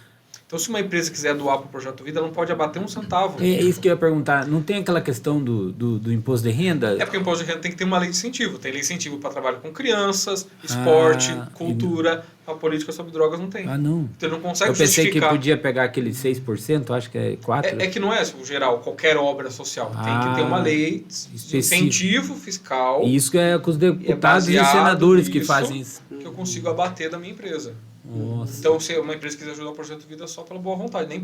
Nem propaganda consegue fazer, porque a gente não pode divulgar o rosto dos nossos acolhidos. Entendi. Então, não é interessante. Não vou abater do imposto e não posso me promover socialmente. Desculpa a pergunta, assim, indelicada, eu acho, mas para vocês, um dependente que está lá tem um custo mensal. Custo por alto de 1.500.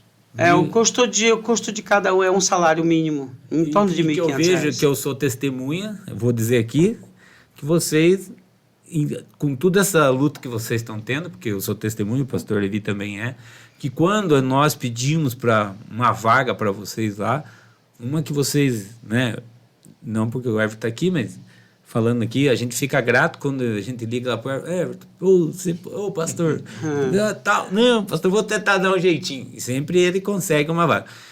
Vocês não cobram tudo isso que vocês falaram. Não estou sentindo assim, eu quero dizer, você chega e fala assim, pastor, se a família puder ajudar, ajuda com 400, 500, mas eu estou dizendo assim, o que eu quero dizer é que a gente vê o quanto é árduo e as pessoas não têm noção, vá lá meu filho cuidar, cuide lá, mas não tem noção o quanto por detrás dos bastidores, assim, quanto vocês precisam disso, né? E eu acho que o grande desafio nosso, que hoje nós estamos aqui no podcast, é falar sobre isso, porque às vezes a gente gasta com muitas outras coisas e se todos nós pudéssemos colaborar lá com uns R$50 de milhares de pessoas, podiam estar vocês bem, né? Com todo respeito e carinho com quem ajuda missões lá do outro lado do mundo, que não sabe nem o que está acontecendo, o Projeto Vida é uma missão, eu diria, transcultural, que alcança gente que, via de regra, as igrejas não alcançariam. Tem uma linguagem própria, tem uma cultura própria. São os Brasis, né? É um grupo específico vivendo dentro de uma outra cultura, que é uma missão de Deus. E muitas vezes a gente está na periferia, morando em torno, e muitas vezes isso não é muito valorizado, a gente valoriza aquilo que a gente não conhece. Então, é muito bem-vinda a ajuda, especialmente para esse momento. normalmente a gente abre o jogo mesmo. A gente está vivendo numa entre-safra. Eu acho que vocês precisam falar disso. Entendeu? É muito difícil a gente dizer não para uma mãe, né? Para uma avó, né? Uma avózinha que chegou semana passada, chorando porque ela cria o adolescente de 15 anos que o menino faz cigarro de maconha na frente dela. E eu quero ajudar, me ajudem, por favor. Então, claro que o adolescente não pode ir, mas nós vamos dar um atendimento, fazer encaminhamento, tudo isso mais. Nós não temos, muitas vezes, acolhimento para adolescente nem para mulheres, mas nós temos contato com outras casas que têm. Normalmente, o que a gente pode colocar é isso, quando alguém realmente quiser ser uma pessoa voluntariamente ser acolhido, não hesite, entre em contato com a gente, conversa com o Everton. Se a gente não tiver condições, hoje nós fazemos parte de uma confederação, a Compacta, que nós temos mais de 40... São bem mais de 40. Bem mais de 40 centros terapêuticos que acolhem, quando a gente não tem condições. A gente atende homens maiores de idade. De 18 a 59 anos. Também está bom frisar que vocês atendem homens, né? Somente Exatamente. Homens maiores de idade. Exatamente. Pastor, mas e se a gente aqui, através do podcast, ou assim... não sei se vocês podem falar sobre isso, mas tipo assim, se vocês pudessem dizer assim, ó, se você puder ajudar, adote uma criança, como igual alguns... Um acolhido? Adotar um acolhido. Adotar um acolhido. Não, perfeito. O que o senhor acha, assim? Qual que é uma quantia, assim? R$50 seria... Ora... Não, eu posso... Sim, olha... Inclusive, nós não temos aqui... Você tem o nosso Pix, né? Então, não, é isso que eu ia falar. Não, a gente vai poder pôr. Tá, joia. Tem o nosso Pix. Poderia colocar nas... Isso, nas inscrições? Isso, Não, a gente vai pôr, mas, pastor, tipo Ótimo. assim, um valor, assim, que seria... Se a pessoa pudesse já com R$50, seria bom? Olha, eu vou mais longe. Qualquer valor para nós, no momento que nós estamos passando, abençoa, tá? Abençoa. Tem gente que... Tem pessoas que chegam na porta da minha casa todo mês com 20, com 30, e a gente tem tanta gratidão de ver uma disposição que ultrapassa a valores monetários. É uma atitude favorável de alma. Agora, uma coisa que a gente pode colocar para quem realmente quer ajudar, o ideal seria, antes de você ajudar financeiramente nesse período, de repente ir lá, conhecer, conversar com a gente no escritório, se tem essa disponibilidade, porque uma coisa, quando você vê em loco, quando você está presente, o impacto é outro, é diferente, tá bom? Então é isso que a gente deixa para os nossos amigos. Ouvi uma história de um homem, ele falou isso diretamente para mim: eu não vou ajudar o seu projeto, porque ele usou esse termo, eu não vou ajudar a sustentar vagabundo, bandido, marginais. Eu estou fora disto. E ele virou as costas e foi embora. Tempo depois, ele chegou lá batendo na porta do escritório, pedindo misericórdia, que o filho dele tinha caído nas drogas. E nós acolhemos. Às vezes os ventos mudam. Muitas vezes sempre mudam. Os ventos mudam. Que às vezes, assim, quem não tem esse problema hoje, de ninguém envolvido com drogas, nem com alcoolismo, fica distante. Isso não tem nada a ver comigo. Eu só quero dizer uma coisa: todos nós somos cúmplices uns dos outros. Um dia Deus perguntou para Caim onde é que estava o irmão dele. E a questão hoje continua, Deus perguntando para cada um de nós: onde estão os teus irmãos, os teus semelhantes? E nós precisamos dar resposta. E a resposta que a gente pode dar é tendo medidas preventivas, buscando, né, recursos espirituais, essencial para a manutenção. O ideal tem uma coisa colocada aqui por vocês que não foi abordado: qual é o projeto futuro, projeto vida. Eu ia perguntar pro senhor. Mas eu vou dizer, já adiantar isso. O meu sonho é fechar a casa de recuperação por não ter demanda. Esse é o nosso sonho. O dia que não tiver mais dependente químico, eu vou ter uma alegria muito grande no meu coração de fechar as nossas atividades, porque nós não temos mais demanda. Infelizmente está crescendo, E hoje nós teríamos a necessidade de ter outros projetos para abrigar. Nós temos filas de espera, infelizmente. Até porque a casa de vocês comportam até 30 no máximo.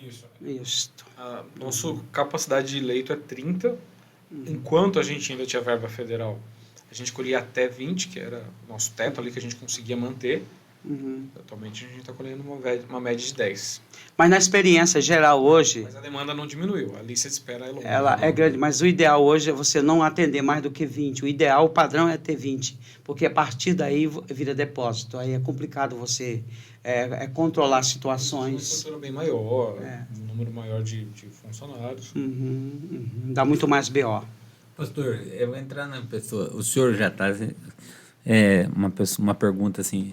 Ainda mais com essa lei, né, hoje, que estão liberando... Acho que não liberaram ainda, né?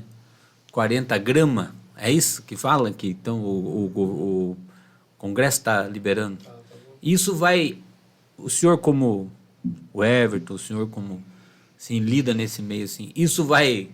amenizar alguma coisa ou vai piorar muito mais? Assim, pela visão do senhor, entende o que eu quero perguntar? Entendo. O que o senhor, assim, eu não quero perguntar se o senhor é contra ou se o senhor é a favor. Eu quero dizer assim, sabe o que eu quero dizer? Eu quero dizer assim, pastor, isso aqui, a realidade vai ser trágica para o Brasil? Vai trazer só a desgraça ou, enfim? Eu estou entendendo o que você está dizendo. Se você quiser saber se isto vai diminuir ou aumentar, é só dar uma olhada como é que está a realidade dos países que liberaram as drogas. A Holanda, por exemplo, e outros países, que a situação está infinitamente pior. Hoje tem alguns países que estão querendo fazer exatamente o caminho contrário, inverso disso aí. Sobre drogas radicais. Radicais. Para tentar amenizar o impacto. Radicais. Eu acredito que piora.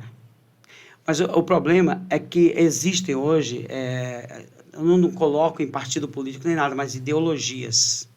O problema da ideologia. Porque conversando com esse pessoal, eles vão dizer o seguinte, o problema da Cracolândia, vamos colocar assim. Né? Para muitos, aquilo não é um problema, aquilo é uma cultura. Que é uma cultura, aquilo não é uma doença. Na verdade, tirar a Cracolândia, por exemplo, não ter mais. Da questão social do capitalismo. Eles vão falar que isso é faxina. Né? De repente, você maquiar uma situação. Mas que aquilo ali não é um problema. O que aquele pessoal precisa não é sair das drogas. Eles precisam de assistência médica, precisam receber o seu dinheirinho no final do mês. Eles necessitam daquela droga. Só que eles trabalham em cima de o que nós chamamos de redução de danos. Ele precisa de uma droga mais limpa. Ele precisa usar a droga dele sob uma orientação médica. Mas, na verdade, uma vez uma pessoa me falou exatamente, nós não acreditamos no projeto de vocês. Você pode me falar que a pessoa não usa mais droga, mas ela não está liberta. Ela fez uma transposição para a religião. A droga dela, antes que era crack, agora é religião. Eles usam esse termo aí. Mas continua tão dependente quanto. Usam termos bem piores para falar da gente. Assim... tem uma frase cultural do comunismo que diz, né, que a religião é o ópio do povo. Né? É em cima dessa filosofia. Eles trabalham em cima disso. Exatamente. Nos acusam de manicômios, né? Tem a luta antimanicomial. Exatamente. Eu acho que o senhor já deu a resposta à altura de todas essas contravenções. A partir do momento que não é comigo, não é na minha casa, não é em mim a dor, então, o que eu tenho que me importar? A minha vida está seguindo normalmente. Mas a hora que é dentro da minha casa, eu vendo o carro, eu vendo a fazenda, eu vendo tudo, eu vendo a empresa, eu faço qualquer negócio, porque eu quero meu filho seja liberto. Exatamente. Nem que tem que pendurar ele de cabeça para baixo, mas eu quero meu filho liberto. Você tem uma fala é o que a gente escuta. Exatamente. É bem isso aí. É a mesma coisa que dizer assim, nós precisamos defender as onças, só não quero ela no meu quintal. Exatamente. Ninguém quer criar onça. É mais ou menos assim que acontece. É muita teorização em cima de uma situação que está matando, que está destruindo. É claro que a droga traz toda uma situação de violência, de estupro, e, enfim, né, outras coisas mais que consequência. Pastor, nós estamos chegando ao fim. A hora passa, se o senhor não viu. Mas eu queria, assim, duas coisas. Perguntar para o senhor... Perguntar não. Na questão o Everton e o senhor deixar uma mensagem que o senhor gostaria de deixar para aqueles que estão lutando para o vício. Né? E essa é para o senhor. E para o Everton, assim, a mensagem que... O que você gostaria, assim, de compartilhar do papel da comunidade, assim, que você acha, assim, que poderia ser bem importante? E outra coisa, daí você fala para nós, assim, o Pix, fala para nós como que é o nome, né, no qual você é celular, e se a gente pode, né, já dar o pontapé aqui, se vocês autorizam aí, a gente, né... Vou começar por nós. Você viu que ele é especial, já falou assim, ó, começa por vocês. Então, mas o que, sim, primeiro, não sei, se quiser você começar, e depois o pastor Jair termina, assim. Essa mensagem, o que você é relevante que a gente esqueceu de perguntar, ou que uma mensagem que você gostaria que compartilhar, assim, sobre a comunidade, né, que a gente aprendeu que não é mais, não vamos falar clínica, não. Comunidade. Nada contra as clínicas. Né? Não, entendi, mas nós estamos falando... característica própria dos trabalhos. Né? Então, o que você podia falar para nós aí? Daí no teu final você fala aí. Acho que a mensagem que eu poderia falar agora que é importante é se informar sobre o que são comunidades terapêuticas com pessoas que trabalham em comunidades terapêuticas. Porque, infelizmente, há uma desinformação, palavra que está na moda, sobre isso. Existe uma campanha feita por um viés ideológico de alguns profissionais para atacar a imagem das comunidades terapêuticas, que são importantes, que fazem um trabalho crucial, que ajudam centenas de famílias do nosso país. E tem pessoas tentando descredibilizar, imputar crime.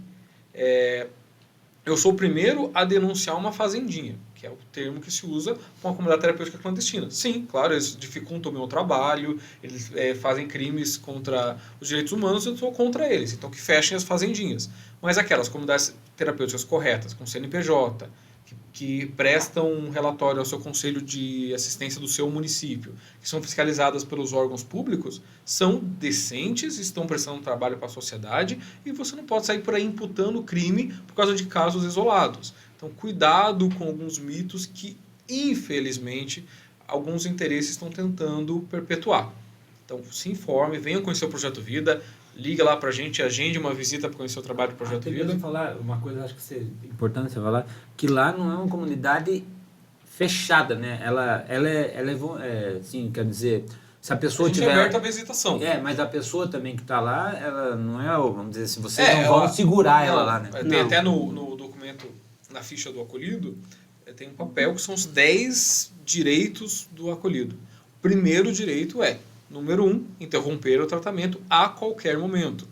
Outra questão, a gente exige de todo mundo que não é de Jaguaraíva, que no ato do acolhimento, a família, o patrão, a prefeitura que encaminhou, deixa uma passagem de Jaguaraíva, sem data, de Jaguaraíva até a cidade dela. Por quê? Na hora que ela pediu para ir embora, ela assina o papel, ela pega as coisas dela, a gente deixa lá na rodoviária com a passagem para ela voltar para casa. A gente zela muito para isso, que quando a pessoa quiser ir embora, ela tenha ela com toda a facilidade para retornar para sua casa. E ninguém fica lá contra a vontade. A mensagem final que nós podemos deixar para as famílias é crer, acreditar sempre. O ser humano, ele nos surpreende tanto para o mal quanto para o bem. O princípio que Jesus diz assim, ainda que morra, viverá. Nunca, jamais perca a esperança de uma recuperação de um filho, de um esposo, de um pai. Temos muitas histórias. E uma das histórias tão singelas de uma menina de 14 anos, na cidade de Arapoti, da segunda igreja presbiteriana lá, da Romana. Ela viu um cidadão, né, morador de rua, e ela teve a coragem, 14 anos, de perguntar se ele queria tratamento. E ele falou que sim. E ela ligou para nós. Ela pegou o número lá com a família e ligou para a gente. E aí a família da menina trouxe esse senhor e ele foi recuperado. Acreditar sempre, o ser humano nos surpreende para o bem, ainda bem. Porque somos imagem e semelhança de Deus. E nos importamos. Né? Ele está nessa situação. Tem casos extraordinários de mudanças total. Mudança total. Essa mensagem que a gente quer deixar, acredite sempre. Procure os recursos, mas se informe. Tenha muito cuidado com clandestinidade. Tenham muito cuidado com gente que oferece soluções fáceis. É o que está cheio hoje no mundo. Mas procura uma prefeitura, procura se informar, procura uma igreja séria. Você mora aqui em Sengés, procura pastor Edenilson, pastor Levi, enfim, pessoas que são conhecidas, gente do bem, gente de Deus, que naturalmente vai informar coisas boas. Nós precisamos ter a humildade de precisar das pessoas. A gente quer resolver tudo sozinho. Mas nós não conseguimos. A igreja, quando a gente fala de igreja, é muito mais do que uma instituição religiosa. É povo de Deus, é gente do bem. É gente que ama o Senhor. Eu tô me reportando à igreja orgânica, de pessoas que têm a fé, que têm a crença e que ama profundamente. Vença essa batalha amando o seu ente querido, cuidando, zelando, trazendo. Tá bom? Então é essa palavra que a gente quer deixar. Nós estamos aqui para cooperar, para fazermos frente a esta... Porque é uma guerra e fala-se de guerra lá na faixa de Gaza, na Rússia, mas eu diria que a droga neste país mata muito mais do que todas essas guerras que estão por aí. Nós estamos em campo de batalha. Não se deixe vencer do mal, mas vença o mal com o bem. Que Deus abençoe as famílias. Nós estamos sempre em oração por aquelas famílias vitimizadas disto. E a droga, ela destrói não só a pessoa que usa, mas a família toda. Já tivemos tristes histórias de encostar um caminhão na porta da casa e pegar guarda-roupa, geladeira, sofá, por conta de droga, deixar a casa limpa. Muitas e muitas situações dessas. Então, isso para nós é um peso. Por isso que essa questão de sustento, as dificuldades que a gente sofre no projeto, são bem menores do que a demanda, do que as situações que a gente vivencia no nosso dia a dia. Muito obrigado pela oportunidade, Deus abençoe. Pastor Levi, o senhor também puder dar sua... Na verdade, assim, eu só queria dizer para o Jair, muito obrigado. Você não tem noção do tamanho do que você faz. Amém. Muito obrigado mesmo. Eu acho que quem passou ou passa pelo drama das drogas, do alcoolismo, sabe o quanto é valioso o que você faz ali. Eu sei que você não faz sozinho, você faz com uma equipe, né? Mas é isso. Que bom que você veio, que você teve essa iniciativa, que você se deixou usar por Deus para isso. Amém. Glória Obrigado a Deus. mesmo, Amém. de coração. Nós cortamos o Everton, e o Everton fala bem pertinho aí, o Pix e como que é qual é o projeto? Vai aparecer lá. CNPJ. A Associação Projeto Vida, o Pix é o CNPJ. 06112 773 1000 ao contrário, 46. Podem repetir mais uma vez? 06112 773 1000 ao contrário, 46. E eu queria deixar uma palavra assim e agradecer a vocês pelos préstimos de vocês e por tudo que vocês representam, né? Louvado seja Deus, como disse o pastor Levi, a palavra que tem é obrigado, né? Mas que diz assim: tudo o que fizerdes, faz de todo o coração, como para o Senhor, e não para homens, sabendo que receberão do Senhor a recompensa da herança. E é a Cristo, o Senhor, que vocês estão servindo. Então, esse papel de vocês na sociedade, no meio dos acolhidos ali, são muito importantes. Que Deus continue abençoando vocês, que Deus continue derramando das ricas bênçãos vocês. Nós nos sentimos tão pequenos, no sentido que talvez a gente não tem dimensão, né? Hoje estamos aqui falando mais de 1h30, mas isso é para a gente falar uma noite, né? E se tiver para falar muito. Mas que Deus continue abençoando vocês e pelos 18 anos? Não, 21 anos, 21 né? anos. 21 anos.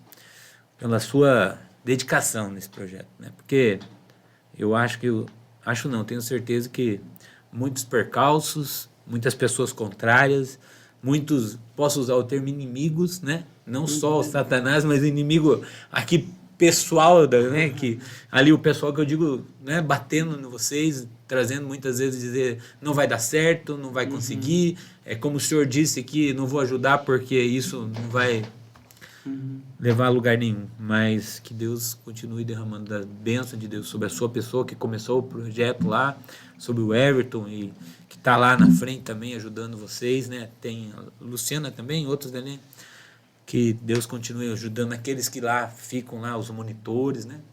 Amém. E que essa recompensa só vem só o Senhor.